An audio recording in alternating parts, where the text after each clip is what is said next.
Hello children, in this video we will cover entire chapter of database query using SQL.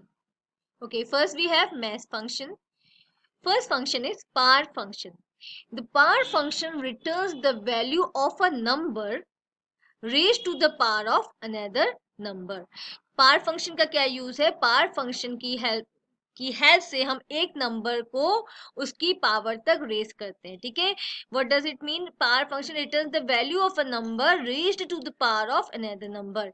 यहाँ पे जब इसका syntax देते हैं, देखते हैं हम लोग, तो ए क्या है? नंबर, और उसकी पावर क्या है? बी. राइट, ओके, समझ आया? तो ए को ये कहाँ तक रेज करेगा? बी तक, जहां तक उसकी पावर है. ओके, तो एग्जाम्पल की हेल्प से हम देखते हैं. देखो, सिलेक्ट पार 4 2. तो 4 क्या है? नंबर, और 4 की पार क्या है? 2. राइट, पार पार का मीनिंग क्या होता है? उस नंबर को आप जितनी भी पावर दी गई है उतने टाइम्स मल्टीप्लाई करते हैं. राइट, तो 4 raise to power 2 means 4 will be multiplied 2 times. Okay, तो यहाँ पे 4 इंटू 4 आएगा. राइट, जितनी भी पावर होती है उतने टाइम्स वो नंबर क्या होता है? मल्टीप्लाई होता है. We know it very well. Okay, तो यहाँ पे क्या है? पार फंक्शन का क्या यूज है? इसके अंदर आप दो आर्ग्यूमेंट्स को पास करते हो. एक आपका नंबर होता है और दूसरी उसकी पावर होती है. ओके, तो यहाँ पे आपको मैन्युअली करने की जरूरत नहीं है. जो भी नंबर होता है और बाय डिफॉल्ट और उसकी जो भी पावर होती है वो आपके पास रिजल्ट आ जाता है. तो देखो यहाँ पे हमारे पास 16 आ गया है. सेकेंड एग्जाम्पल हम देखते हैं. Select power 3 4. तो यहाँ पे नंबर क्या है? 3, और उसकी पावर क्या है? 4. राइट, तो 3 का मल्टीप्लीकेशन क्या होगा? 4 times. 3 into 3 into 3, okay, into 3. Right, 4 times. तो यहाँ पे आपका बाय डिफॉल्ट रिजल्ट आ गया 81. ओके, तो सिंपली पार फंक्शन का क्या यूज है? ये किसी भी नंबर की पार का रिजल्ट आपको शो करता है. राइट, और इसके अंदर आप दो आर्ग्यूमेंट को पास करोगे, जो वन नंबर और सेकंड उसकी power. Okay, next we have round function. The round function in MySQL is used to round off a number to a specified number of decimal places. Round function का क्या use है? Round function की help से हम किसी भी number को particular number of decimal places तक क्या कर सकते हैं? राउंड ऑफ कर सकते हैं. ओके, जैसे आप एवरेज निकालते हो, मार्क्स, एवरेज मार्क्स निकालते हो, तो उसमें क्या होता है? After decimal places we have lots of digits. तो क्या करते हैं टीचर्स? क्या करते हैं? उसका राउंड ऑफ कर देते हैं. ओके, तो यहाँ पे राउंड फंक्शन की हेल्प से हम क्या करें? राउंड ऑफ कर रहे हैं. Right, if specified number of decimal places not provided for round of. अगर आपने स्पेसिफाई नहीं किया है कि कितने डेसिमल प्लेसेस तक आपको नंबर को राउंड ऑफ करना है, तो क्या होगा? It rounds of the number two the nearest integer. तो वो क्या कोशिश करता है कि वो अपर राउंड ऑफ मीन्स एक उससे थोड़ी सी अबव इंटीजर जो वैल्यू होती है वहां तक राउंड ऑफ कर देता है. ठीक है, अब इसको हम कैसे समझेंगे? पहले इसका सिंटेक्स देखो. राउंड फंक्शन के अंदर आपने दो आर्ग्यूमेंट्स को पास किया है. फर्स्ट आपका क्या है? नंबर, जिसको हमें राउंड ऑफ करना है. सेकंड आपका क्या है? Decimal places. यहाँ पे आप बताओगे कि कितने डेसिमल प्लेसेस आपको चाहिए. डेसिमल प्लेसेस मीन्स डेसिमल के बाद आपको कितने डिजिट चाहिए. ठीक है, अपने नंबर में डेसिमल के बाद आपको कितने डिजिट चाहिए. Okay, x the number which is to be rounded. X क्या है हमारा? वो नंबर है जिसको हमने राउंड ऑफ करना है. और डी क्या है? Number of decimal places up to which the given number is to be rounded. Okay, तो डी से हम क्या स्पेसिफाई कर रहे हैं? हम ये बता रहे हैं कि हमें डेसिमल के बाद कितने डिजिट चाहिए. ओके, और यहाँ पे डी जो आपका आर्ग्यूमेंट क्या है वो ऑप्शनल है. आप इसको पास कर भी सकते हैं राउंड फंक्शन में, और इट्स योर विश, आप उसे नहीं भी पास कर सकते हैं. ठीक है, if not given it round of the number two the closest integer. और अगर आप डी को नहीं स्पेसिफाई करते हो राउंड फंक्शन के अंदर, तो बाय डिफॉल्ट वो नियरेस्ट इंटीजर वैल्यू तक राउंड ऑफ कर देता है. ओके, अब यहाँ पे हम एग्जाम्पल देखते हैं. Select round. हमारे पास नंबर है, फ्लोट नंबर है 15.193. ठीक है, और हमने क्या दिया है? डेसिमल प्लेसेस में 1. तो 1 का मतलब हमें 1 डेसिमल प्लेसेस तक ही क्या करना है? राउंड ऑफ करना है इसका. ठीक है, तो अब क्या किया? यहाँ पे हमारे पास रिजल्ट आया 15.2 राउंड ऑफ. ओके, ठीक है, तो 193 जो हमारे पहले क्या थे? 3 डिजिट्स थे, अब उसकी प्लेस पे क्या है? 2. ओके क्योंकि हमें क्या चाहिए था, आफ्टर डेसिमल 1 ही डिजिट चाहिए था। और नियरेस्ट मैंने क्या बताया था, जब हम राउंड ऑफ करते हैं हम उससे जो अपर इंटीजर वैल्यू होती है वो यूज करते हैं। तो 1 से अपर क्या है, यहाँ पे 2 है। ओके तो 1 9 था, 193, तो इसकी 1, तो बेसिकली 1 से जो अबव है वो 2 है, तो हमने यहाँ पे 2 को ले लिया है। Fine. Okay now next, select round 345.156, ये हमारे पास नंबर है, एक फ्लोट नंबर है। अब यहाँ पे हमने डी को स्पेसिफाई नहीं किया, डेसिमल प्लेसेस को स्पेसिफाई नहीं किया, नहीं बताया कि कितने डेसिमल प्लेसेस तक इसको राउंड ऑफ करना है। तो सिंपली यहाँ पे क्या होगा, ये इसको nearest decimal sorry closest integer value तक इसको क्या कर देगा, राउंड ऑफ कर देगा। तो इसने क्या किया, आफ्टर डेसिमल जो डिजिट्स थी उनको हटा दिया और 345 आपका रिजल्ट आ गया, इंटीजर रिजल्ट। ओके तो राउंड फंक्शन क्या करता है, it is used for round off of the number, right? Next we have mode function. The mode function returns the remainder of a number divided by another number. अब mode function क्या करता है, यहाँ पे हम दो नंबर का क्या कर रहे हैं, डिवीजन कर रहे हैं। और तो यहाँ पे मोड फंक्शन से हमें क्या मिलता है, हमें रिमाइंडर मिलता है। ठीक है तो यहाँ पे x क्या है, नंबर है, ठीक है, और y क्या है, यहाँ पे y क्या है, y हमारा डिवीजर है, मतलब x हमारा डिविडेंड है जिसको हम डिवाइड कर रहे हैं, और जिससे डिवाइड कर रहे हैं डिवीजर वो हमारा y है। Are you getting? मोड की हेल्प से क्या करते हैं, हम डिवीजन करते हैं, मतलब हमें दो नंबर का डिवीजन का रिजल्ट मिल जाता है, रिमाइंडर मिल जाता है, रिमाइंडर, राइट। तो x हमारा क्या है, डिविडेंड, वो नंबर जिसको हम डिवाइड करें, किससे डिवाइड करें, y से। तो y क्या है हमारा, divisor. Okay the mod function returns the remainder of dividend divided by divisor. If the divisor is 0 it returns null. ठीक है अगर आपका y क्या है जिससे आप डिवाइड कर रहे हो वो 0 है, तो आपका रिजल्ट क्या आएगा, नल। फाइन। ठीक है आप इसको ऐसे भी स्पेसिफाई करते हैं, mode with in circular bracket you will pass the number and the divisor. Fine. या फिर आप सिंपली लिखो x मोड y। फाइन यहाँ पे x आपका डिविडेंड है और y आपका डिवीजर है। और आप सिंबल भी यूज कर सकते हैं, x मॉड्यूलस y। फाइन। तो देखो यहाँ पे x क्या है, a value that will be divided by y and y is the divisor which will divide the dividend. Okay and it returns the remainder of dividend divided by the divisor. तो mod function क्या करता है, दो numbers के division का reminder provide करता है। Fine. now here we have the examples of mode function. Select mode 11 4। तो यहाँ पे 11 डिवाइड होगा 4 से और उसका रिमाइंडर हमारे पास आ गया 3। ठीक है समझ आ गया। यहाँ पे देखो अगर सिंपल आपको समझ आए तो यहाँ पे 11 क्या है, नंबर है, ठीक है, जिसको हम किससे डिवाइड कर रहे हैं, उसका डिवीजर क्या है 4। ठीक है तो यहाँ पे आपका रिमाइंडर आ गया 3, 4 2, आप 8 कर दो तो आपका ये रिमाइंडर क्या आ जाएगा यहाँ पर 3। Okay that we have got. Fine. Then select mod 4 divided by 0। तो अगर आपका डिवीजर जिससे आप डिवाइड कर रहे हो 0 हो तो रिजल्ट क्या आता है, नल आता है आपका। फाइन। Now select mode 18। अब यहाँ पे देखो सिलेक्ट 18 मोड 2 लिखा हुआ है, तो सिंपली ये भी अलग अलग सिंटेक्स में यूज करते हैं लेकिन रिजल्ट आपका सेम आएगा। When you divide the 18 by 2 तो आपका रिमाइंडर 0 आता है। ठीक है और 18 मॉड्यूलस 4। ठीक है तो यहाँ पे क्या है, यहाँ पे भी हम क्या करें, मोड फंक्शन का यूज करें, तो आपका रिजल्ट आ गया है 2। सॉरी और रिजल्ट क्या है, दिस इज द रिमाइंडर। ठीक है जब आप 18 को 4 से डिवाइड करोगे तो आपका रिमाइंडर आएगा 2। Next we have string functions or text functions. Okay, so the first function is upper or UCase function. The upper function converts all the characters in the specified string to uppercase. upper function क्या करता है, upper function के अंदर आप जो भी string जो भी text पास करते हो वो उसको क्या कर देता है, उसके सारे characters को upper case में convert कर देता है, means capital letter में convert कर देता है, right? ओके अपर फंक्शन को आप यूकेस फंक्शन भी यूज कह सकते हो, राइट। आप यूकेस लिखोगे तो वो भी बात क्या है, दैट इज सेम, राइट। तो यहाँ पे आप एग्जांपल्स की हेल्प से देखते हैं। सिलेक्ट अपर, अपर की हमने अपर फंक्शन में हमने पास किया string SQL programming is fun. Fine.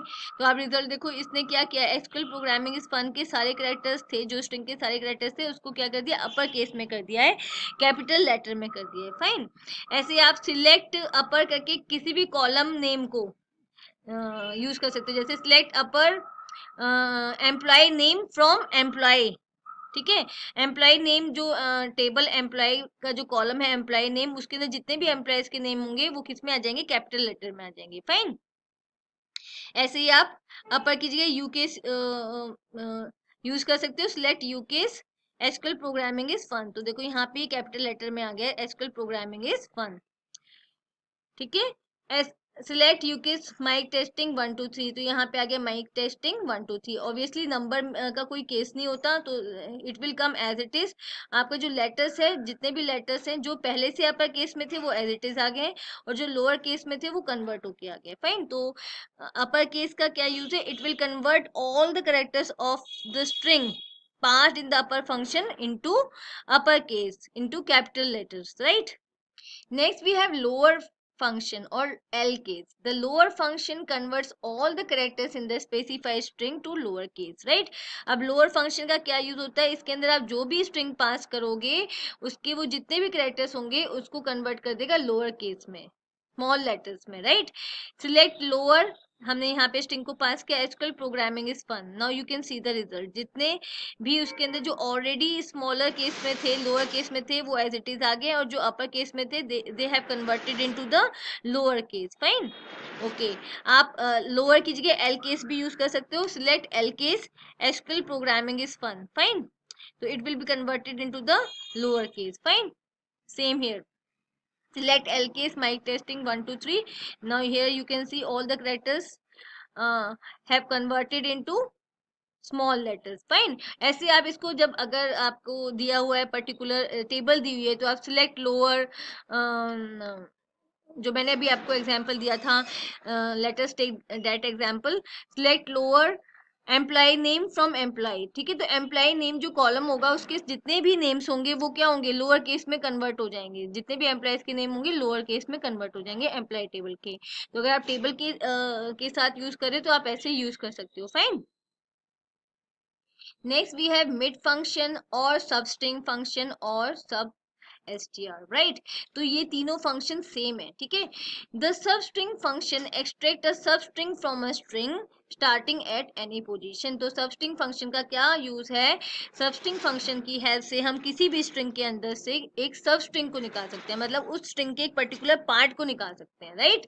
The sub str and mid function are same as substring function. वो मैंने आपको बताया, चाहे मिड फंक्शन आए, चाहे सब स्ट्रिंग फंक्शन आए, चाहे सब str फंक्शन आए, they all are, they three are same. Fine. इन इसका सिंटेक्स क्या है, सब स्ट्रिंग।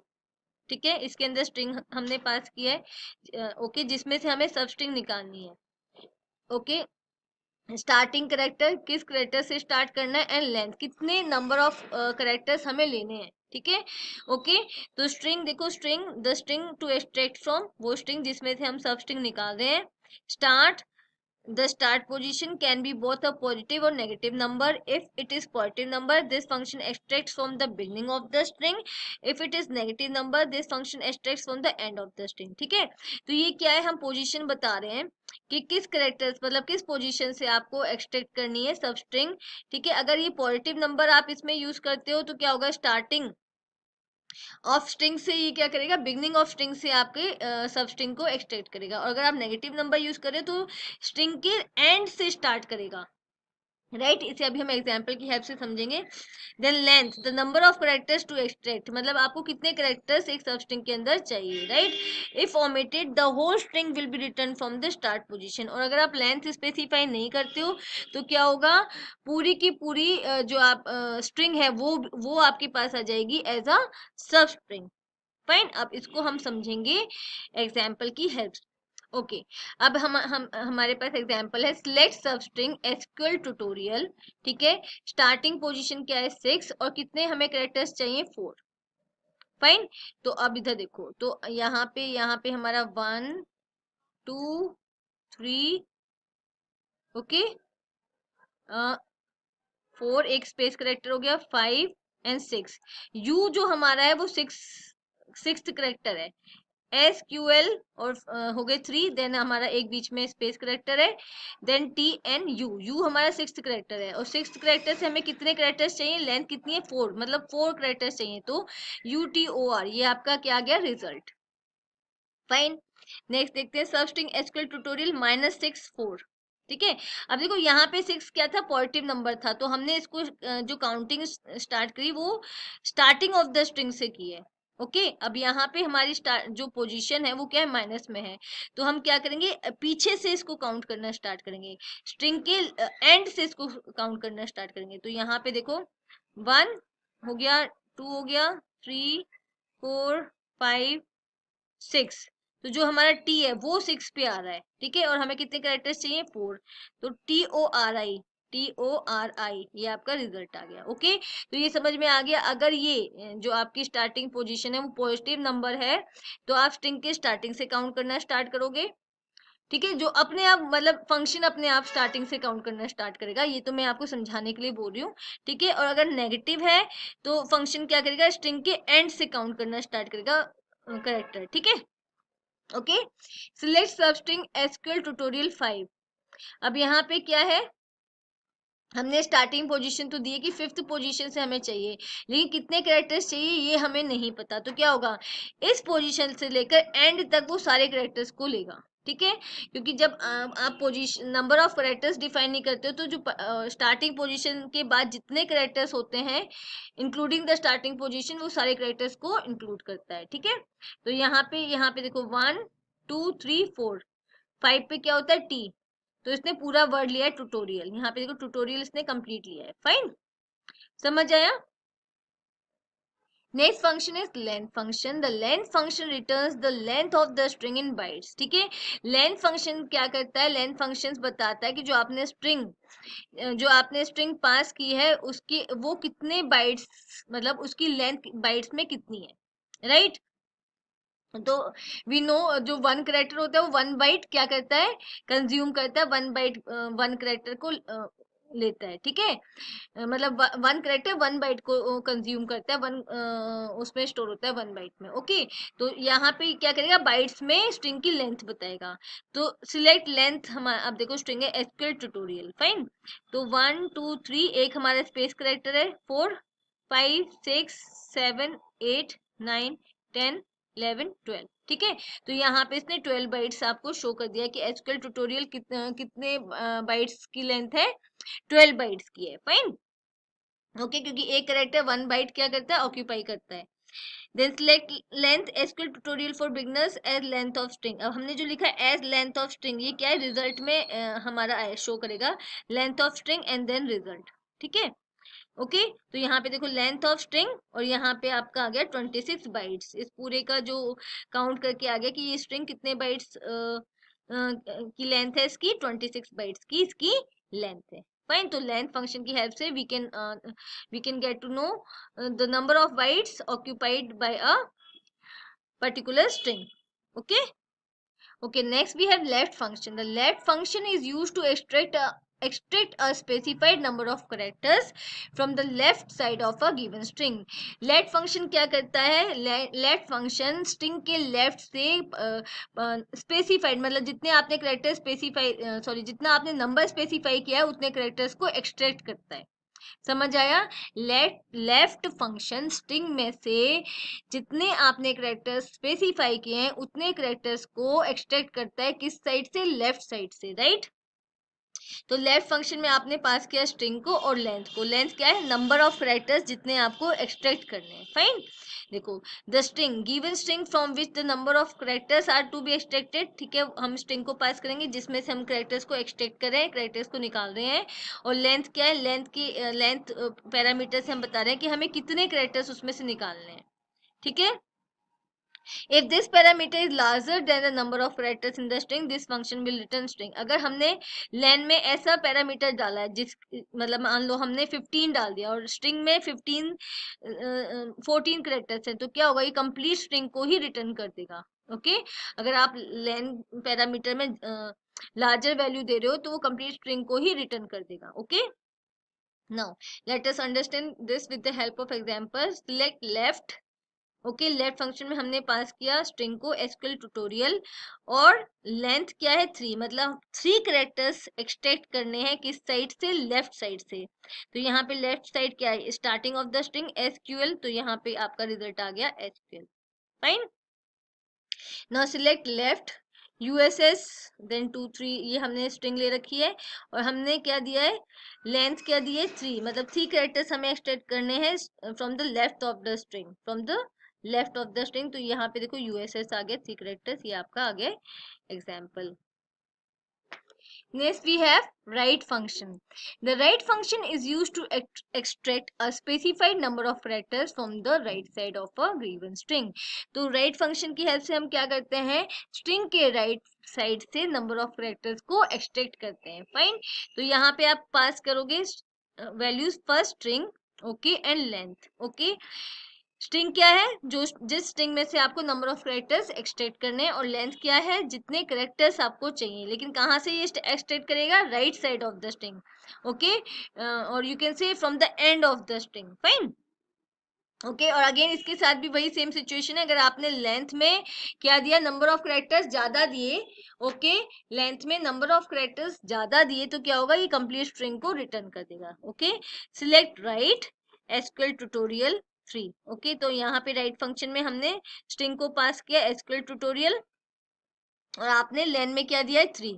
तो यहाँ क्या करेगा, ये इसके राइट साइड से 3 कैरेक्टर्स को एक्सट्रैक्ट करके रिजल्ट आपको देगा। ठीक है, तो यहाँ पे राइट साइड से देखो IAL आ गया है। ओके, सेम यहाँ पे SQL tutorial 15।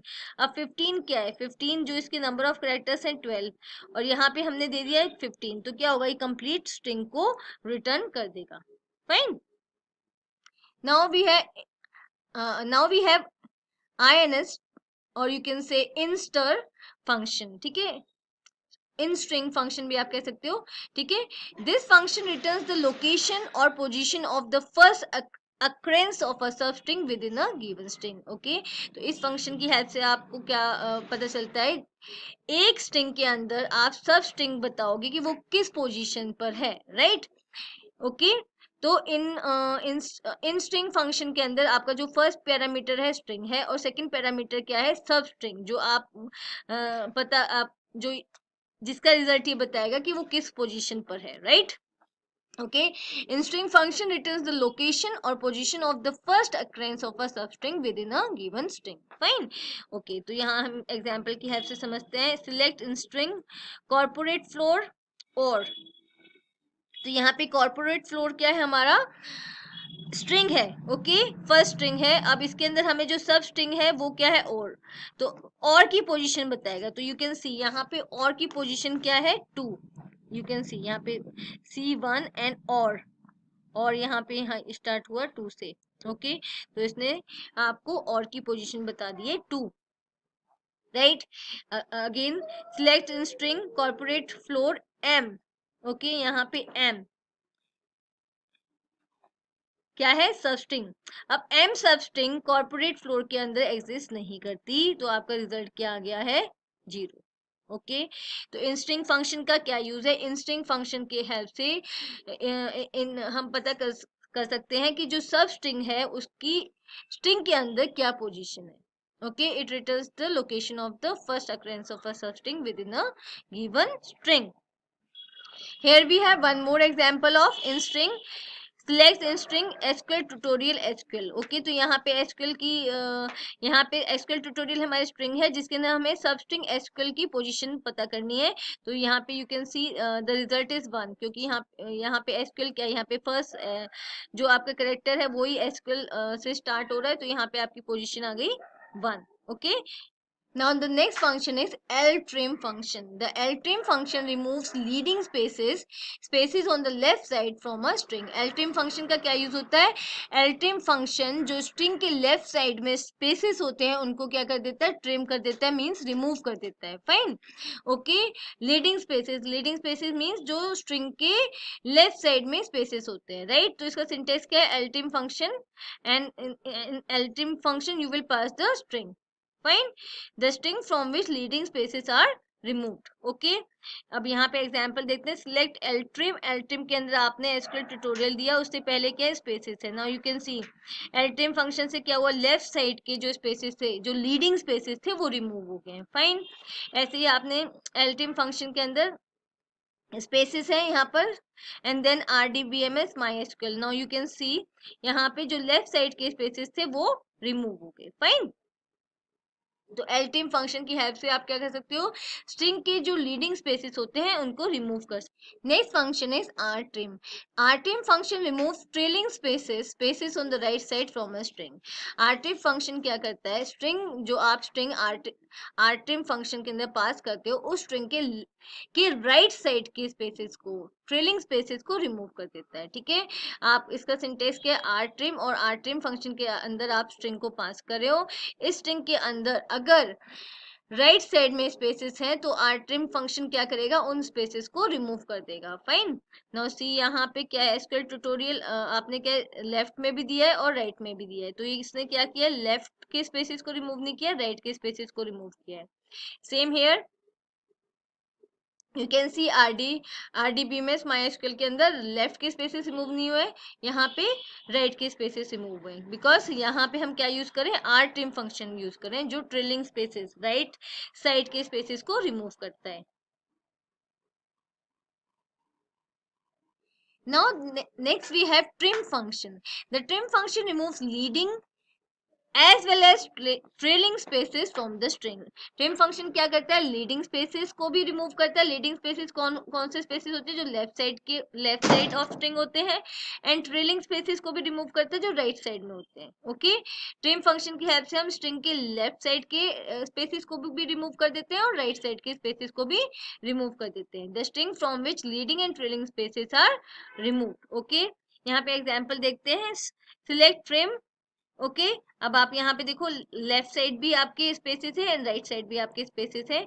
When you will use the trim function, it will remove all the spaces from the left and the right. Okay, here also it has removed all the spaces from the left and the right of the string.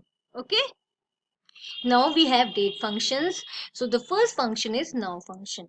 The now function returns the current date and time. Now function का क्या use है, ये system का current time और date display करता है। Right, syntax is now.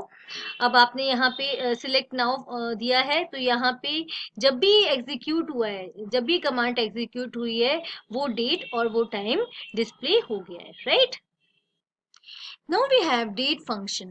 The date function extracts the date part of a date or date time expression. Date function क्या करता है, डेट पार्ट को एक्सट्रैक्ट करता है किसी भी डेट में से या डेट और टाइम के एक्सप्रेशन से। राइट, ओके, तो यहाँ पे इसका सिंटेक्स है date and the expression. Right, expression क्या है, कोई भी वैलिड डेट होनी चाहिए या डेट टाइम का कॉम्बिनेशन होना चाहिए। Okay, it returns null if expression is not a date और डेट टाइम। और अगर आप यहाँ पर एक्सप्रेशन जो पास कर रहे हैं वो डेट नहीं है, तो ये फंक्शन क्या रिटर्न करता है, नल वैल्यू रिटर्न करता है। राइट, ओके, अब let us understand this with the help of example. यहाँ पे हमने दिया सिलेक्ट डेट। फाइन, यहाँ पे सिलेक्ट डेट और डेट फंक्शन के अंदर आपने पास किया डेट एंड टाइम। ओके, तो डेट फंक्शन क्या करेगा, इस डेट टाइम एक्सप्रेशन में से किसको एक्सट्रैक्ट करेगा, डेट को, और उसे डिस्प्ले कर देगा। देखो, तो इसने क्या किया, डेट को एक्सट्रैक्ट किया और डिस्प्ले कर दिया। Fine, now we have select date and date function में हमने डेट को पास किया, तो यहाँ पे क्या हुआ, इसने डेट को एक्सट्रैक्ट कर दिया। राइट, तो डेट फंक्शन क्या करता है, डेट एक्सप्रेशन से या डेट टाइम एक्सप्रेशन से डेट को एक्सट्रैक्ट करके डिस्प्ले करता है। Right, next function is month function. The month function returns the month part for a given date, a number from 1 to 12. Okay, तो month function के अंदर जब आप डेट को पास करते हो तो क्या करता है, month function उस पर्टिकुलर डेट में से सिर्फ मंथ को एक्सट्रैक्ट करता है। राइट, मंथ को एक्सट्रैक्ट करके डिस्प्ले कर देगा। राइट, ओके, और यहाँ पे डेट क्या, date it can be a date और date time value. Okay, from which the month is extracted, जिसके अंदर से क्या एक्सट्रैक्ट हो रहा है, मंथ। फाइन, अब यहाँ पे देखो हमने दिया सिलेक्ट मंथ और मंथ फंक्शन में हमने पास कर दी डेट। ओके, अब यहाँ पे देखो ये क्या है इसका, सबसे पहले ईयर है, right, then we have month, okay, and then we have day. Fine, तो यहाँ पे देखो थ्री, थ्री क्या है, मंथ। इसको मंथ फंक्शन ने क्या किया है, मंथ पार्ट को एक्सटेंड करके डिस्प्ले कर दिया, राइट। अगेन यहाँ पे हमारे पास मंथ फंक्शन है जिसके अंदर हम time sorry date and time expression को पास कर रहे हैं, तो इसमें से क्या एक्सट्रैक्ट करके पास कर देगा, क्या डिस्प्ले कर देगा, month. Okay, so this is our month. Next function is month name. Month name function returns the name of the month for a given date. Okay, month name function क्या करता है, जो month name function के अंदर आप date पास करते हो, okay, उस डेट में से वो month का नेम क्या करता है, रिटर्न करता है, डिस्प्ले करता है, right. Okay, so month name and in the circular bracket you will pass the date. Right now here we will see the example. Select month name. month name के अंदर आपने पास किया डेट एंड टाइम का expression. Okay, तो इसमें से ये क्या करेगा, मंथ जो है उसका नेम डिस्प्ले करेगा। तो यहाँ पे 03 क्या है, मार्च, तो यहाँ पे इसने मंथ नेम डिस्प्ले कर दिया है, right. again we are passing date in the month name here. okay, again it is displaying the month name. okay, तो यहाँ पे क्या डिस्प्ले कर रहा है, जो मंथ फंक्शन होता है वो क्या करता है, सिंपल मंथ को डिस्प्ले कर देता है, बट मंथ नेम फंक्शन क्या करता है, उसका नेम डिस्प्ले करता है, जो पर्टिकुलर मंथ होता है उसका नेम डिस्प्ले करता है। Next function is year function. The year function returns the year part for a given date. Year function क्या करता है, आप year function में जो भी date पास करते हो उसमें से वो year part को extract करके display करता है, right? A number from 1000 to 9999, right? Okay, तो यहाँ पे हमने क्या किया है, select year और year function में पास की है date। अब ईयर फंक्शन क्या करेगा, इसके अंदर से ईयर पार्ट को एक्सट्रैक्ट करके डिस्प्ले करेगा। तो यहाँ पे आपका रिजल्ट आ गया 2022, right. Okay, select year. Year के ईयर फंक्शन में हमने क्या दिया है, डेट एंड टाइम का एक्सप्रेशन। ओके, अब इसमें से क्या करेगा, डेट फंक्शन में से ईयर पार्ट को एक्सट्रैक्ट करके डिस्प्ले कर देगा। फाइन, तो यहाँ पे ईयर पार्ट को एक्सट्रैक्ट करके इसने डिस्प्ले कर दिया है। ओके, ईयर फंक्शन क्या करता है, आप जो भी डेट पास करते हो उसमें से ईयर पार्ट को एक्सट्रैक्ट करके डिस्प्ले करता है। Now the next function is day function. The day function returns the day of the month for a given date, a number from 1 to 31. Day function का क्या यूज है, day function में जब आप date पास करते हो तो क्या करता है, डेट में से डे को एक्सट्रैक्ट करके डिस्प्ले करता है, राइट। और ये फंक्शन किसके इक्विवेलेंट है, डे ऑफ मंथ फंक्शन के, मतलब ये दोनों फंक्शन सेम है। Fine, now see select day. Okay, day function में आपने पास किया है डेट एंड टाइम एक्सप्रेशन, तो इसमें से ये डे पार्ट को एक्सट्रैक्ट करके डिस्प्ले कर देगा। तो यहाँ पे डे हमारा है 404, right.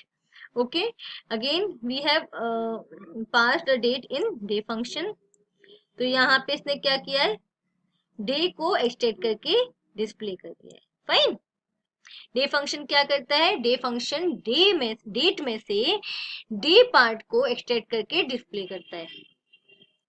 Next function is day name function. The day name function returns the weekday name for a given date. Right? Day name function क्या करता है, डे नेम फंक्शन के अंदर आप जो भी डेट पास करते हो उसका जो डे होता है उसका वो नेम डिस्प्ले करता है, right. Day name and in day name you can pass the date और you will pass the date, right. अब यहाँ पे देखो सिलेक्ट डे नेम और इसके अंदर हमने पास कर दिया डेट, तो यहाँ पे जो डे है, राइट, 04, ठीक है, ये जो डे है उसका नेम यहाँ पे डिस्प्ले हो गया कि फोर जो डेट थी वो उसका डे था फ्राइडे। फाइन, अगेन यहाँ पे हमने क्या किया है, एक्सप्रेशन लिया है डेट एंड टाइम का। ओके, तो उसमें से जो डे है 04 उसका जो उस डे पर कौन सा दिन था, राइट, उसका नेम यहाँ पे डिस्प्ले हो गया, राइट, डे नेम, इस दिन का नाम यहाँ पे डिस्प्ले हो गया है by using the day name function. Now we have aggregate functions. And aggregate functions perform a calculation on a set of values and return a single value. Aggregate function क्या करते हैं, वो set of values पर function करते हैं, okay और उसका result क्या होता है, सिंगल वैल्यू होता है. फाइन, मतलब एक कॉलम है, कंप्लीट कॉलम के ऊपर आप एग्रीगेट फंक्शन को अप्लाई कर सकते हो, कंप्लीट रो पर आप एग्रीगेट फंक्शन को अप्लाई कर सकते हो, right. Except for count function, aggregate function ignores null value. ठीक है, काउंट स्टार को छोड़कर, ठीक है, बाकी के एग्रीगेट फंक्शंस क्या करते हैं, नल वैल्यू को इग्नोर करते हैं. Okay, aggregate functions are often used with the group by clause of the select statement. Aggregate function को हम ग्रुप बाय क्लॉज के साथ मोस्टली यूज करते हैं. फाइन, यहाँ पे मैंने ग्रुप बाय क्लॉज की एक अलग से वीडियोस बनाई हुई है, you can watch that video. उसमें एग्रीगेट फंक्शंस को भी यूज किया हुआ है. Fine, okay. So here we have got to know what are aggregate function. Aggregate function क्या होते हैं, set of values पे अप्लाई करते हैं, उसका रिजल्ट क्या होता है, सिंगल वैल्यू, राइट. और इसमें काउंट स्टार फंक्शन को छोड़कर बाकी के जितने भी एग्रीगेट फंक्शंस है वो नल वैल्यूज को क्या करते हैं, इग्नोर करते हैं. Fine. Okay, the first aggregate function is max function. This function returns the maximum value from a given column or expression. Max function का क्या यूज है, ये किसी भी पर्टिकुलर कॉलम की जो मैक्सिमम वैल्यू है या किसी भी एक्सप्रेशन की जो मैक्सिमम वैल्यू है उसको डिस्प्ले करेगा, राइट. सिंटेक्स, हमारे पास सिंटेक्स क्या है, मैक्स फंक्शन. मैक्स फंक्शन में हमने पास किया कॉलम नेम, ठीक है, कॉलम का नाम या फिर कोई भी एक्सप्रेशन जो आपको पास करना है. Okay, now we have the example, display maximum salary from the table employ. तो ये हमारे पास एम्प्लॉय टेबल है. Okay, this is the salary column. तो हमने क्या व्हाट डू वी वांट, हम क्या चाहते हैं कि जो सैलरी कॉलम है उसमें से जो मैक्सिमम सैलरी है वो डिस्प्ले हो जाए, राइट. तो उसके लिए आप क्या यूज करोगे, मैक्स फंक्शन का यूज करोगे. सिलेक्ट मैक्स, ओके, और मैक्स के अंदर आपने पास कर दिया सैलरी कॉलम को फ्रॉम एम्प्लॉय. फाइन, तो क्या होगा, मैक्स फंक्शन जो सैलरी कॉलम में मैक्सिमम सैलरी है उसको डिस्प्ले कर देगा. Now you here you can सी 80,000, इसने डिस्प्ले कर दिया जो मैक्सिमम सैलरी है. Fine, okay. Next we have the min function. This function returns the minimum value from a given column or expression. Min function का क्या use है, min function का use है कि min function जब आप यूज करते हो किसी भी ठीक है, तो वो क्या करता है, किसी भी कॉलम की जो मिनिमम वैल्यू है उसको डिस्प्ले करेगा, किसी भी कॉलम या एक्सप्रेशन की जो मिनिमम वैल्यू है उसको डिस्प्ले करेगा. ओके, तो syntax is min, okay, and in the circular brackets you will pass the column name or expression. Fine, तो यहाँ पे हम कहते हैं display minimum salary from the table employ. हमें टेबल एम्प्लॉय में से जो सैलरी वाला कॉलम है उसमें से मिनिमम सैलरी चाहिए, राइट. तो आप क्या कमांड दोगे, सिलेक्ट min, और min फंक्शन के अंदर आप सैलरी कॉलम को पास कर दोगे from employ. Okay, so the result is 30,000, जो आपकी मिनिमम सैलरी है वो डिस्प्ले हो गई है. तो मैक्स फंक्शन क्या करता है, मैक्सिमम वैल्यू को डिस्प्ले करता है. min फंक्शन क्या करता है, मिनिमम वैल्यू को डिस्प्ले करता है.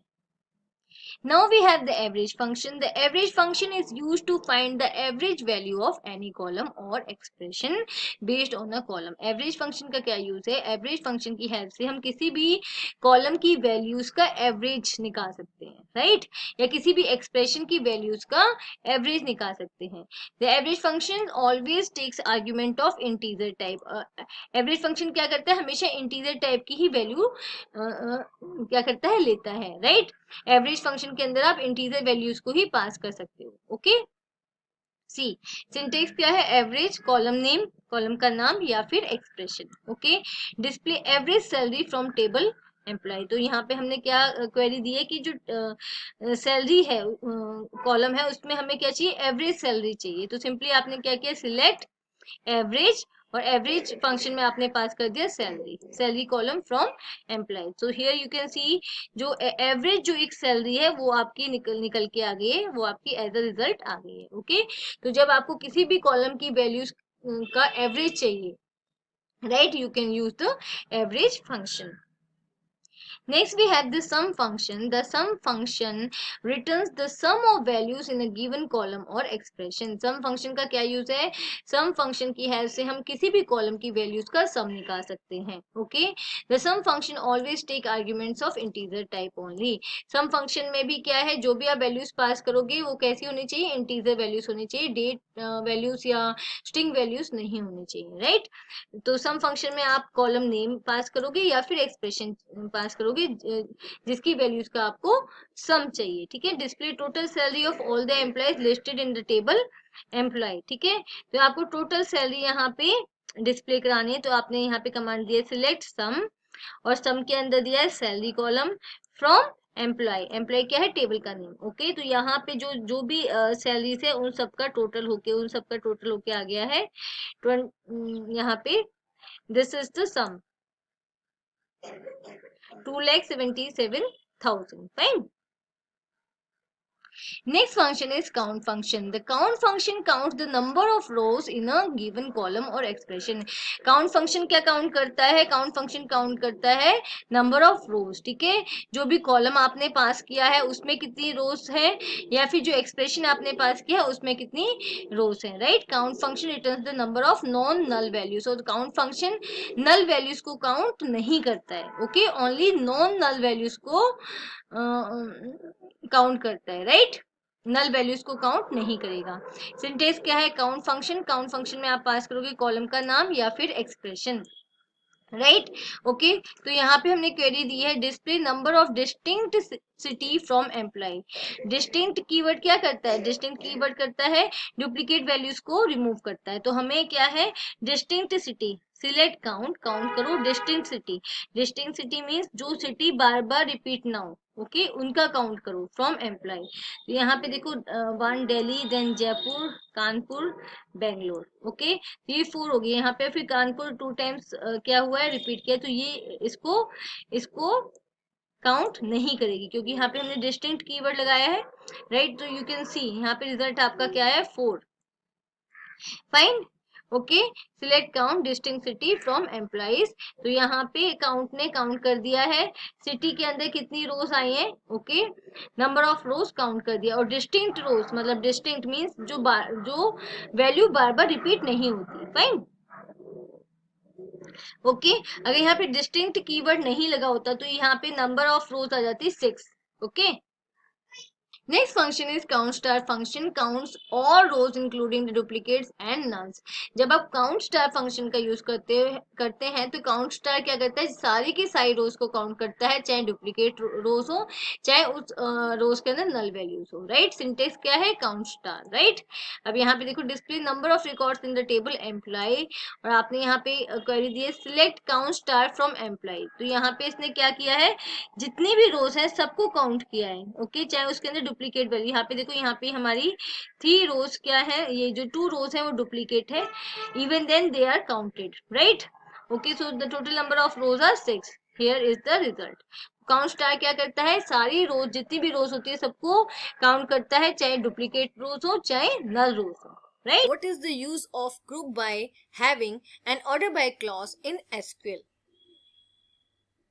Now first we have group by clause. Okay, group by clause is used to divide the table into logical groups. तो group by clause का क्या यूज है? इसकी हेल्प से आप टेबल को ग्रुप्स में डिवाइड कर सकते हो. ओके. लॉजिकल ग्रुप्स में डिवाइड कर सकते हो and we can perform aggregate functions in those group. और आप उन ग्रुप्स के अंदर एग्रीगेट फंक्शंस को परफॉर्म कर सकते हो. राइट? तो ग्रुप बाय से आप क्या करोगे? जो सिमिलर ग्रुप्स हैं उनको डिफरेंट जो सिमिलर टाइप ऑफ डेटा है उसको डिफरेंट ग्रुप्स में आप क्या करोगे? डिवाइड कर दोगे. ओके. और उन ग्रुप्स के ऊपर आप एग्रीगेट फंक्शंस को परफॉर्म कर सकते हो. राइट?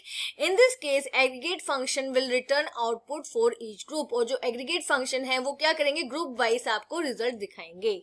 राइट? तो ग्रुप बाय क्लॉज का क्या यूज है? ग्रुप बाय क्लॉज की हेल्प से आप टेबल में जो भी आपके सिमिलर डेटा है उसको आप एज अ ग्रुप डिवाइड कर दोगे. राइट? ओके मैं इसको भी प्रैक्टिकली करके दिखाती हूँ, पहले हम ये देख लेते हैं एग्रीगेट फंक्शंस क्या होते हैं। SQL aggregate functions return a single value calculated from values in a column. तो क्या है, एग्रीगेट फंक्शन आपको एक सिंगल वैल्यू प्रोवाइड करते हैं, ओके और ये वर्क किस पे करते हैं, मल्टीपल वैल्यूज पे वर्क करके आपको एक सिंगल आउटपुट प्रोवाइड करते हैं aggregate functions, right. All aggregate functions ignore the null values, और जहां पे भी नल वैल्यूज होती है उसको एग्रीगेट फंक्शन काउंट नहीं करता है। तो डिफरेंट एग्रीगेट फंक्शंस कौन कौन से होते हैं। Useful aggregate functions are average function returns the average of the value, right. Count star returns the number of rows, first returns the first value, last function return the last value, max function return the largest value, min function return the smallest value, sum function return the sum, okay। count function used to count the values present in any column excluding null values। तो count function से आप क्या कर सकते हो कि एक particular column में कितनी वैल्यूज हैं और यहाँ पे वो अगर किसी सेल के अंदर नल वैल्यू है तो उसको काउंट नहीं करेगा, राइट। तो एग्रीगेट फंक्शंस क्या होता है, मल्टीपल वैल्यूज पे वर्क करके आपको एक सिंगल आउटपुट प्रोवाइड करते हैं, ओके। तो यहाँ अब हम ग्रुप बाय क्लॉज का यूज करके देखेंगे। तो सबसे पहले मैं क्या करूंगी, अपना डेटाबेस ओपन कर लेती हूँ। तो यहाँ पे मेरे पास ऑलरेडी क्रिएटेड डेटाबेस है एम्प्लॉय, राइट। इसको मैंने क्या किया है, ओपन कर लिया। यूज एम्प्लॉय कमांड आप यूज करोगे, ठीक है। अब यहाँ पे अगर आपको देखना है इस डेटाबेस में कितनी टेबल्स हैं तो आप यहाँ पे क्या कर सकते हो, शो टेबल्स कर सकते हो, राइट। आ गई शो टेबल्स में आपकी टेबल्स आ गई। इस डेटाबेस के अंदर कितनी टेबल्स है, 3 टेबल्स है। तो इनमें से मुझे कौन सी टेबल यूज करनी है, मुझे इसमें से EMPL टेबल यूज करनी है। मैं इसका डेटा आपको दिखा देती हूँ। Select star from EMPL, right. ये मेरी टेबल है that I am going to use, ठीक है, क्योंकि ग्रुप बाय क्लॉज के लिए मैं इस टेबल का यूज कर रही हूँ, फाइन। अब यहाँ पे देखो डिपार्टमेंट है, clerk, salesman, manager, analyst, president, clerk, manager. तो यहाँ पे क्या है, सेम डिपार्टमेंट को हम क्या करेंगे, ग्रुप में डिवाइड करेंगे, राइट। तो क्वेरी आप लिखोगे, मैं यहाँ पे क्वेरी लिखती हूँ, सिलेक्ट डिपार्टमेंट, राइट। और डिपार्टमेंट को मैंने क्या करना है, ग्रुप में डिवाइड करना है। और मैं यहाँ पे क्या करूंगी, डिपार्टमेंट वाइज सैलरी का सम निकालूंगी, ओके। तो मैंने यहाँ पे स्टेटमेंट लिखी, select DEPT department, okay, column का नेम है ये। सम, अभी कौन सा फंक्शन यूज कर रही हूँ, एग्रीगेट, ओके। सम किसका निकालेंगे, सैलरी फ्रॉम, टेबल का नेम क्या है, EMPL, okay. And group by कौन से कॉलम का आप ग्रुप करना चाहते हो, कौन से कॉलम की वैल्यूज का आप ग्रुप करना चाहते हो, डिपार्टमेंट, राइट। अब देखो यहाँ पे क्या है, देखो डिपार्टमेंट कॉलम, देखो यहाँ पे क्लर्क, जितने भी जो आपका डिपार्टमेंट था क्लर्क, वो क्या हुआ, कंबाइंड होके एक में आ गया। और क्लर्क्स की सैलरीज क्या हुई है, यहाँ पे ऐड होके सम होके आ गई है। यहाँ पे 12,000, ओके, और क्लर्क यहाँ पे 12,000 एंड 12,000, तो आपका यहाँ पे 36,000 आ गया कंबाइंड। तो यहाँ पे देखो सिलेक्ट डिपार्टमेंट सम। अब डिपार्टमेंट को हमने ग्रुप कर दिया, तो ग्रुप के ऊपर आप क्या कर सकते हो, आप एग्रीगेट फंक्शंस को अप्लाई कर सकते हो। ग्रुप बाय क्लॉज के साथ आप एग्रीगेट फंक्शन को अप्लाई कर सकते हो, राइट। तो यहाँ पे सम ऑफ सैलरी कर दी डिपार्टमेंट वाइज। तो टोटल जो क्लर्क डिपार्टमेंट की सैलरी का सम आया वो 36,000 आ गया। ऐसे ही सेल्समैन का क्या बन गया, एक ग्रुप बन गया, क्लर्क का एक ग्रुप बन गया, ओके, सेल्समैन का एक ग्रुप बन गया, मैनेजर का एक ग्रुप बन गया, एनालिस्ट का एक ग्रुप बन गया, एंड प्रेसिडेंट का, राइट, ओके। अब यहाँ पे सेल्समैन जितने भी हैं उनकी सैलरीज का सम आ गया 15,000। तो हमारे पास 2 ही सेल्समैन है, तो यहाँ पे आपका आ गया 30,000। In the same way manager we have यहाँ पे 90,000, ओके, एंड हेयर 90,000, ओके। तो ये आपका आ गया है सम 2,70,000, राइट। तो ऐसे क्या हुआ है, आपके डिपार्टमेंट में जितने भी कॉमन वैल्यूज थी उनका क्या हो गया, ग्रुप हो गया। और उस ग्रुप के अकॉर्डिंगली हमने क्या अप्लाई कर दिया है, हमने यहाँ पे एग्रीगेट फंक्शन को अप्लाई कर दिया, ओके। एक एग्जाम्पल और देखते हैं, ओके, ग्रुप बाय क्लॉज का, राइट। तो हम लेंगे सिलेक्ट डिपार्टमेंट, ओके, सम कर दिया हमने डिपार्टमेंट वाइज सैलरी का,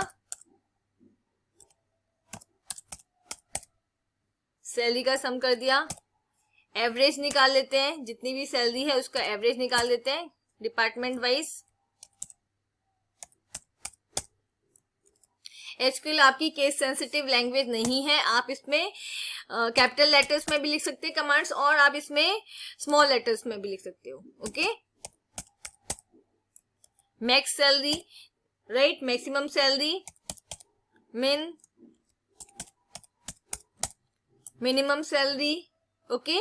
तो यहाँ पे हमने देखो पहले हम यहाँ पे डिपार्टमेंट को ग्रुप वाइज डिवाइड करेंगे, ओके। फिर यहाँ और क्या कर रहे हैं, एग्रीगेट फंक्शन अप्लाई कर रहे हैं, sum of salary, average of salary, max of salary and minimum salary, okay, from EMPL क्या है, टेबल का नेम, और ग्रुप बाय कैसे ग्रुपिंग करनी है, group by department wise grouping करनी है, ओके।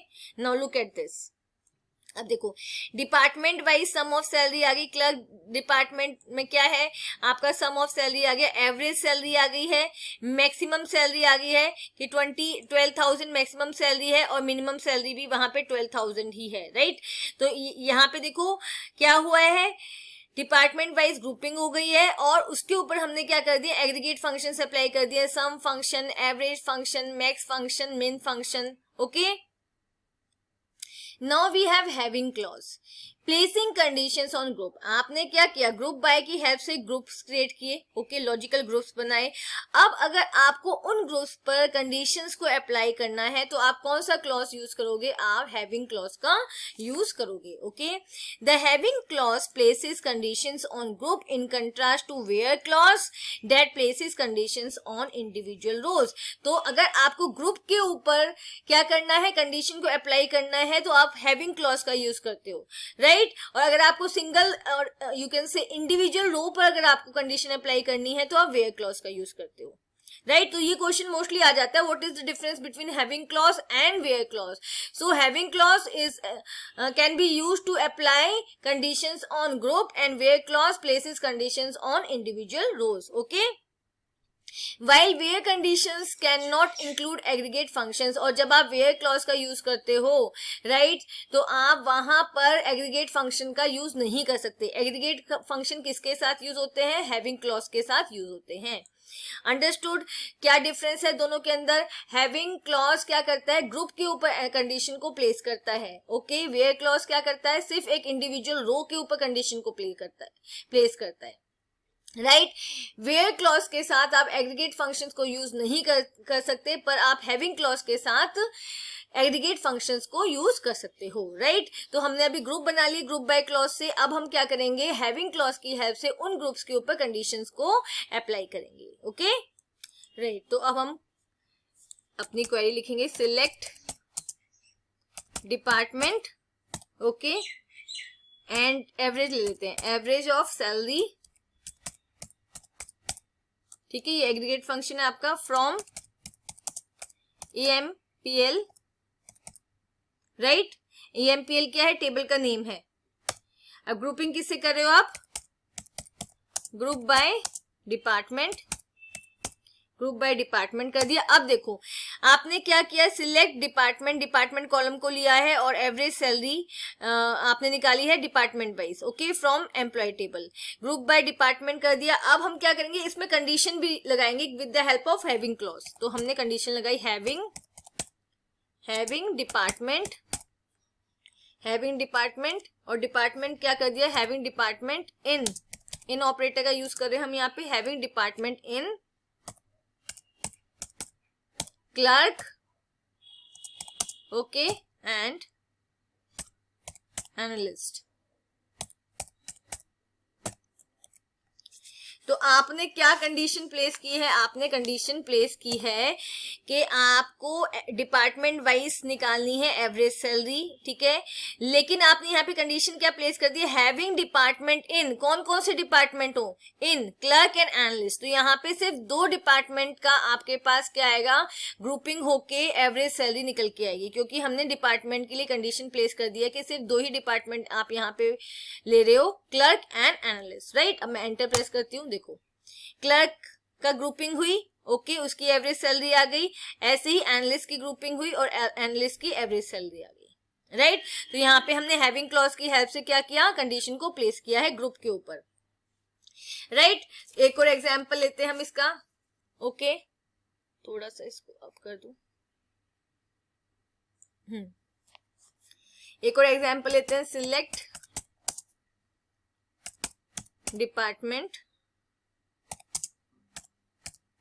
एवरेज सैलरी ले लो,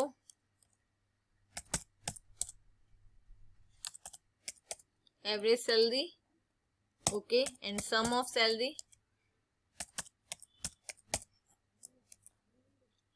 फ्रॉम EMPL। EMPL हमारा टेबल का नेम है, group by department, okay, having. अब हैविंग से क्या करेंगे, हम क्या लगाएंगे, उसके ऊपर कंडीशन लगाएंगे डिपार्टमेंट। अब देखो सिंपल मैंने दे दिया, having department manager,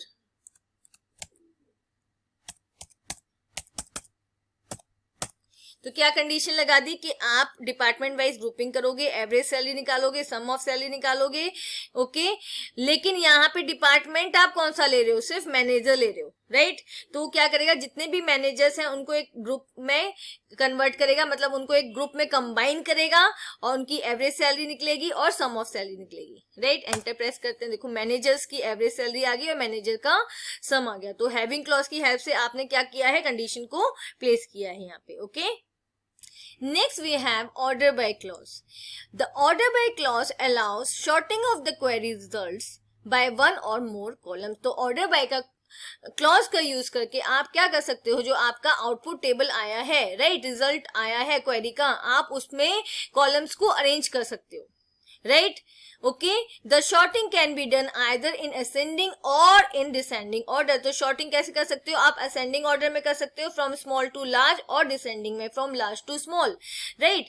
the order by keyword sorts the record in ascending order by default. और अगर आप स्पेसिफाई नहीं करते हो कि किस ऑर्डर में आपको कॉलम को अरेंज करना है, तो बाय डिफॉल्ट वो किस में होगा, असेंडिंग ऑर्डर में होगा, from small to large, right, और you can say from A to Z, right.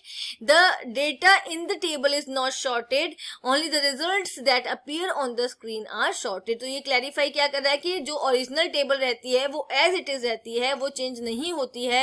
ये जो शॉर्टिंग होती है वो किस में होती है, वो रिजल्ट में होती है, जो आउटपुट टेबल आई है सिर्फ उसके अंदर होती है, राइट। तो ये क्या है, एक टेम्परेरी चेंज है। अगर आपको आउटपुट टेबल में कॉलम्स को शॉर्ट करना है तो आप ऑर्डर बाय क्लॉज का यूज कर सकते हो, राइट। तो पहले मैं यहाँ पे एक बार EMPL टेबल को शो कर देती हूँ, select star from EMPL, right. ये मेरी टेबल है, EMPL टेबल है, ओके। अब क्या करती हूँ, यहाँ पे मैं डेटा को कॉलम वाइज अरेंज करती हूँ। तो मैं यहाँ पे लूंगी command select star from EMPL, table का नेम है EMPL, ऑर्डर बाय। अब मुझे कौन से कॉलम से इसको ऑर्डर करना है, मैं कर देती हूँ ई नेम से, ठीक है, order by E name, okay. Select star from EMPL, order by E name, fine. अब देखो यहाँ पे आपका डेटा अरेंज हो चुका है, right. Anya, Arjun, then Deepa, Pooja, Ram, Scott, Sita, Smith, Sneha, Veena, right. तो किस ऑर्डर में अरेंज हुआ है, ये असेंडिंग ऑर्डर में अरेंज हुआ है from A to Z, right. और इसके ही अकॉर्डिंग क्या हुआ है, जो कंप्लीट टेबल के कॉलम्स हैं वो क्या हो गए, अरेंज हो गए, right, according to the E name column, fine. According to the E name column जितने भी कॉलम्स थे वो सारे के सारे अरेंज हो गए, राइट, ओके। तो यहाँ पे देखो हमने क्या किया था, ऑर्डर बाय ई नेम लिखा था, कोई भी आपने कीवर्ड स्पेसिफाई नहीं किया असेंडिंग या डिसेंडिंग के लिए। तो बाय डिफॉल्ट इसने किस में अरेंज किया है, इसने असेंडिंग ऑर्डर में टेबल को अरेंज किया है, ओके। अब मान लो मुझे डिसेंडिंग ऑर्डर में अपने डेटा को अरेंज करना है, तो मैं क्या कमांड लिखूंगी, select star from EMPL, okay, और यहाँ पे क्या करना है, ऑर्डर बाय E-नेम, हम E-नेम कॉलम को अरेंज कर रहे हैं, और आपको यहाँ पे कौन सा कीवर्ड यूज करना है, DESC, ठीक है, डिसेंडिंग के लिए, राइट, DESC। अब देखो यहाँ पे आप E-नेम कॉलम को देखेंगे, अब ये क्या है, आपका जो कॉलम में नेम्स अरेंज हुए हैं वो किस ऑर्डर में अरेंज हुए हैं, डिसेंडिंग ऑर्डर में, from Z to A, right, from Z to A, right, इस तरीके से हुए हैं, Veena, Sneha, Scott, Ram, Pooja, Deepa, then in the end Arjun, Anya, right, okay, क्योंकि कौन सा कीवर्ड हमने यूज किया था यहाँ पे, DESC for descending. Select star from EMPL table, order by E name, and आपने कौन सा कीवर्ड यूज किया, DESC, राइट, तो यहाँ पे आपका डिसेंडिंग ऑर्डर में डेटा अरेंज हो गया है, फाइन। आप ऑर्डर बाय क्लॉज के साथ कंडीशंस को भी यूज कर सकते हो, कैसे, जैसे मैं यहाँ आपको करके दिखाती हूँ, select star from EMPL, right, where salary हम ले रहे हैं, where salary should be greater than 20,000, ठीक है। मैंने क्या किया है, आपको EMPL टेबल में से क्या करना है, रिकॉर्ड्स निकालने हैं जहां पे सैलरी क्या हो, 20,000 से अबव हो, और ऑर्डर बाय E-नेम। तो जब आपका जो भी आउटपुट आएगा उसमें क्या होगा, जो E-नेम कॉलम होगा वो किस ऑर्डर में आएगा, वो असेंडिंग ऑर्डर में आएगा, उसके अकॉर्डिंगली ही अरेंज होके आपका डेटा आएगा, फाइन। देखो मैं एंटर प्रेस करती हूँ, ओके, राइट, तो हमारी क्वेरी क्या थी, select star from EMPL table से आपके सारे रिकॉर्ड्स आ जाएं, लेकिन कंडीशन क्या लगा दी, where salary is should be greater than 20,000, तो 20,000 से जहां जहां ग्रेटर सैलरी है सिर्फ वही कॉलम्स आएंगे, वही रिकॉर्ड्स आएंगे, नॉट कॉलम्स, वही रिकॉर्ड्स आएंगे, okay.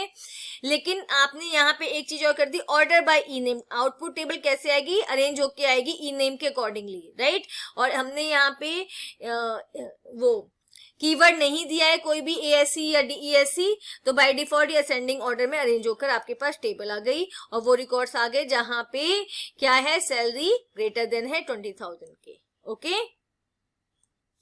We can also arrange the table on multiple columns, तो हम मल्टीपल कॉलम्स में भी क्या कर सकते हैं, अप्लाई कर सकते हैं ऑर्डर बाय क्लॉज को, ओके।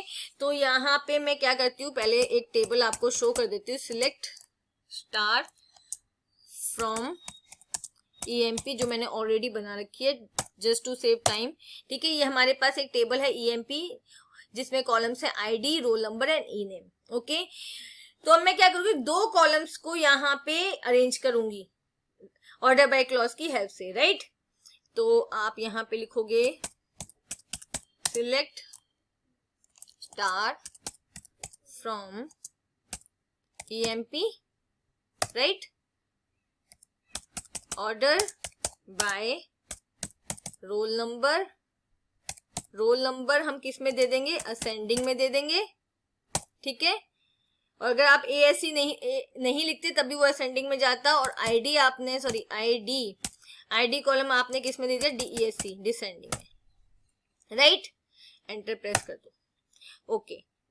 अब देखो यहाँ पे हमारा ID क्या था, 1 2 3 4 5, राइट, हमने लेकिन ID को कर दिया डिसेंडिंग में, तो अब यहाँ पे ये किस में अरेंज हो गया, 5 4 3 2 1, राइट, हो गया डिसेंडिंग में फ्रॉम लास्ट टू स्मॉल। अब यहाँ पे रोल नंबर देखो, रोल नंबर क्या था हमारा, 5 4 3 1, ये डिसेंडिंग ऑर्डर में था, लेकिन हमने रोल नंबर को क्या कर दिया, असेंडिंग में अरेंज कर दिया, तो रोल नंबर देखो हमारा असेंडिंग में आ गया, 1 2 3 4 5, ओके। रोल नंबर किस में कन्वर्ट हो गया, असेंडिंग में, और ID किस में कन्वर्ट हो गया, डिसेंडिंग में। कन्वर्ट मींस अरेंज हो गया, right, roll number ascending order में अरेंज हो गया, और ID डिसेंडिंग ऑर्डर में अरेंज हो गया, राइट, और उसके अकॉर्डिंगली हमारा E-नेम कॉलम भी अरेंज हो गया, राइट। तो ऑर्डर बाय क्लॉज आप मल्टीपल कॉलम्स पे भी अप्लाई कर सकते हो, okay. Equal join is in SQL join condition that uses the equal to sign, okay तो ये एसक्यूएल ज्वाइन कंडीशन है जो किसका यूज करती है, इक्वल टू साइन का यूज करती है as a comparison operator for defining a relationship between two tables on the basis of common field. Okay तो इक्वी ज्वाइन में क्या है, it defines the relationship between two tables right on the basis of a common field, मतलब ये दो table के बीच में रिलेशनशिप डिफाइन करती है किस बेसिस पे कि उन दो टेबल्स के अंदर कॉमन फील्ड्स हैं राइट। दो कॉमन फील्ड्स क्या हो सकते हैं, आपकी प्राइमरी की एंड फॉरेन की राइट। ओके तो यहाँ पे इंटीग्रिटी कंस्ट्रेंट बनता है, एक टेबल में प्राइमरी की होगी और सेम डेटा दूसरे टेबल में होगा एज अ फॉरेन की right. In equijoin all the columns from the joining table appear in the output even if they are identical। equijoin के अंदर जब आप टेबल्स को ज्वाइन कर रहे हो तो दोनों टेबल्स के जितने भी कॉलम्स हैं वो अपीयर करेंगे, चाहे बेशक से वो आइडेंटिकल हो मतलब सेम हो, डुप्लीकेट हो, फिर भी जितने भी कॉलम्स हैं दोनों टेबल के वो आपकी आउटपुट टेबल के अंदर आएंगे, रिजल्टेंट टेबल के अंदर आएंगे। Okay we can also give table alias nickname for the table name. आप टेबल नेम के लिए अगर आपको लगता है टेबल नेम बार बार यूज करना पड़ता है और वो बिग है तो आप एलियास नेम दे सकते हो, मतलब उसका निक नेम दे सकते हो। And further we can use the name anywhere in the query in place of the table name. और आप एक बार उसको एलियास दोगे तो मतलब उसका डुप्लीकेट नेम दोगे या निक नेम दोगे तो आप उस निक नेम को बार बार अपनी क्वेरी के अंदर यूज कर सकते हो। ओके सिंटेक्स क्या है इक्विजॉइन का, select column 1 column 2 number of columns जो भी आपको सिलेक्ट करने हैं फ्रॉम टेबल 1 टेबल 2, टेबल 1 से टेबल 2 से, वेयर और यहाँ पे आप क्या कर रहे हो, यहाँ पे इन दोनों टेबल के बीच में रिलेशनशिप कैसे बता रहे हो, where table 1 dot primary key column equals to table 2 dot foreign key column के टेबल 1 का जो प्राइमरी की कॉलम है वो किसके इक्वल है, टेबल 2 के फॉरेन की कॉलम के इक्वल है राइट। तो यहाँ पे हम इक्विजॉइन जो क्वेरी है वो परफॉर्म करेंगे और ये इक्विजॉइन क्वेरी की क्या कंडीशन है कि ये दो टेबल्स के बीच में इक्वल टू साइन की हेल्प से क्या बताती है, रिलेशनशिप बताती है right. Now we will do it practically. Okay अब इक्विजॉइन के लिए हम दो टेबल्स यहाँ पे लेते हैं जो ऑलरेडी क्रिएटेड है, मैं डेटा इसका शो करती हूँ, select star from student table right, ये आपकी स्टूडेंट टेबल है which is already created. And second select star from fees. Okay तो हमारे पास यहाँ पे दो टेबल है, एक स्टूडेंट टेबल है जिसके अंदर दो कॉलम्स है role number and name, and second table आपके पास फीस है जिसमें अगेन दो कॉलम है रोल नंबर एंड फी। तो यहाँ पे देखो एक यहाँ पे मैंने क्या किया है, एक कॉलम को आइडेंटिकल रखा है रोल नंबर राइट। ओके तो आप अब हम क्या करेंगे, इक्विजॉइन परफॉर्म करते हैं, select A dot roll number. अब जो ए है ना मैंने वो क्या लिया है, स्टूडेंट टेबल का एलियास नेम लिया है, तो अभी मैं इसको बताऊंगी कैसे, ए डॉट नेम। तो मैंने स्टूडेंट टेबल से रोल नंबर लिया, यहाँ पे स्टूडेंट टेबल से नेम लिया राइट, बी डॉट फी और फीस टेबल से मैंने फी को लिया राइट, फ्रॉम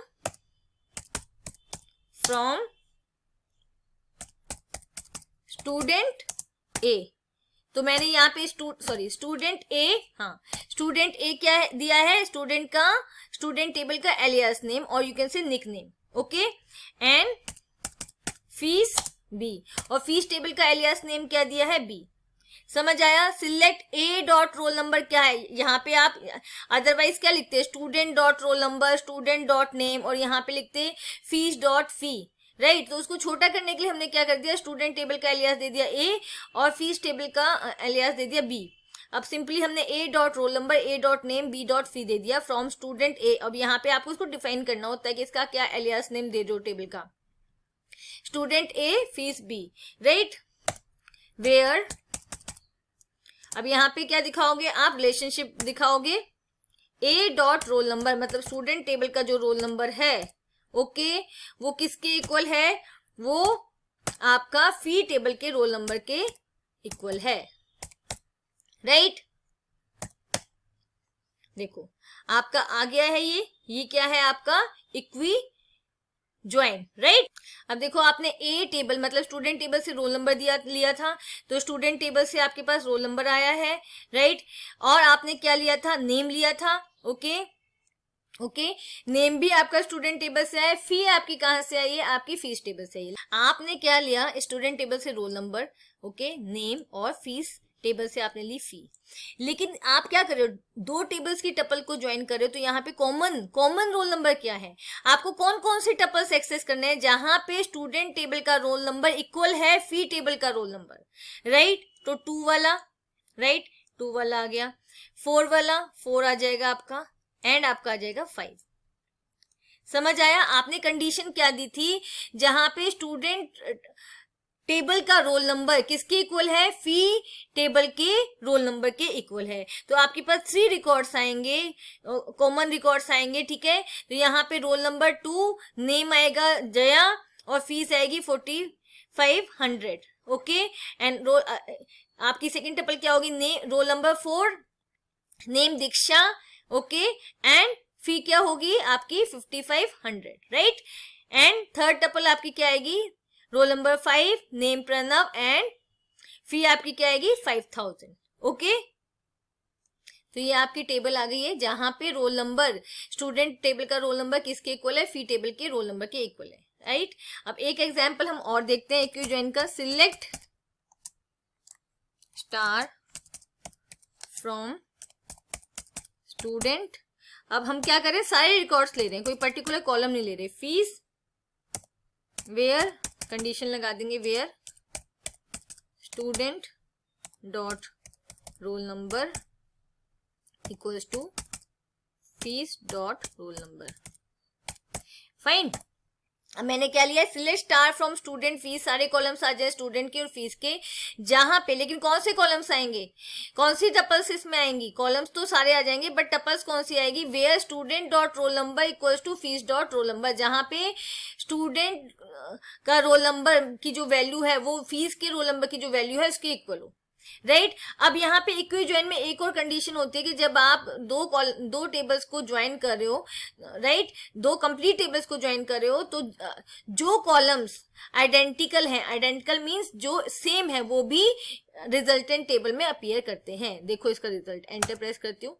अब यहाँ पे देखो ये रोल नंबर किसका है, स्टूडेंट टेबल का, देन नेम। अब यहाँ पे 3 रिकॉर्ड्स ही आए हैं, क्यों, क्योंकि जहां जहां पे रोल नंबर आइडेंटिकल था दोनों का, देखो 245 245, ओके। तो ये रोल नंबर एंड नेम किसका है, स्टूडेंट टेबल का है, फिर रोल नंबर एंड फी किसका है, फीस टेबल का है, राइट, ओके।